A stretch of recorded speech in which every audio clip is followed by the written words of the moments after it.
میں جانتا ہوں اس بوڑھی عورت کو جس کی بیٹی کو کسی نے بڑا ہی ستایا تھا سسرال والوں نے، اور خامد اس کا موجود نہیں تھا،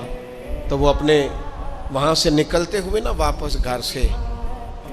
تو وہ دروازے پہ کھڑی ہو کے کہہ رہی تھی حضرت صاحب میں گزر رہا تھا، حضرت صاحب گل سننا، بچیوں کا باپ کوئی نہیں، ایک بھائیا بیچارہ کدھر کدھر جائے، ہر چوتھے دن میں یہاں آ کے منتیں کر کے دوپٹے پھینک کے بچی چھوڑ کے جاتی ہوں، آج میں نے اپنا مقدمہ رب کی بارگاہ میں پیش کر دیا، آپ گواہ رہے نا، میرا جرم صرف ہے کہ میں بیٹیاں دی ماں ہوں،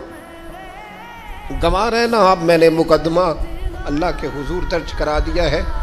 بیٹی کو حوصلہ دے کے جاتی ہوں، خود نہیں سوتی میں ساری رات، مجھے پتہ ہے میری بیٹی کے ساتھ زیادتی ہو رہی ہے، اور ان کو بھی پتہ ہے لے جا کوئی نہیں سکتے، بندے ماڑے ہیں،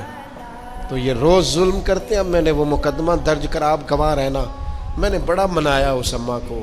میں نے کہا ماں اتنے سخت جملے نہ کہنے لگی، کلیجہ اندر سے پھٹ گیا، چھلنی ہے،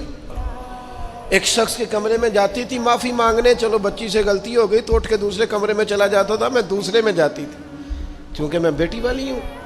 اب میں نے مقدمہ درج کرا دیا ہے، اب میرا رب جانے بہتر انصاف، میں بڑا اللہ کا گناہگار بنتا ہوں، میں نے پھر واقعی وہاں انصاف ہوتے دیکھا، میں نے وہ رنگ بدلتے اور حالات تبدیل ہوتے دیکھے، یہ یاد رکھنا زندگی خود بھی گناہوں کی سزا دیتی ہے، یہاں بھی زندگی خود بھی گناہوں کی سزا دیتی، یاد رکھنا، ذرا احتیاط سے منہ کھولنا کسی کے بارے میں، اللہ کے بندوں کے بارے میں اپنی زبانیں ذرا احتیاط سے کھولنا، ذرا خیال کرنا، کسی غریب کے بارے میں جملے سوچ کر بولنا، کسی کمزور کا مذاق اڑانا تو معاذ اللہ ذرا ہوش کرنا،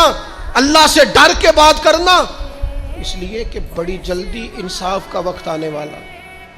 بڑی جلدی حالات بدلنے والے ہیں، تلک الایام نداولھا بین الناس، اللہ لوگوں کے درمیان دن بدل دیا کرتا ہے، پھر لوگوں کو جگہ نہیں ملتی چھپنے کی، روک چھپانے کی، دو ہی باتیں آج آپ کے سامنے رکھی ہیں، ایک تو نیکوں سے دعا لے لو، اللہ والوں سے دعا لے لو، ماں باپ سے دعا لے لو، بزرگوں سے دعائیں، اور دوسرا بد دعاؤں سے بچ جاؤ، دعائے ضرر سے بچ جاؤ، کسی کو اتنا نہ ستاؤ کہ بیچارہ خود کچھ نہ کر سکے اور اللہ کے حضور تمہاری شکایت کرے،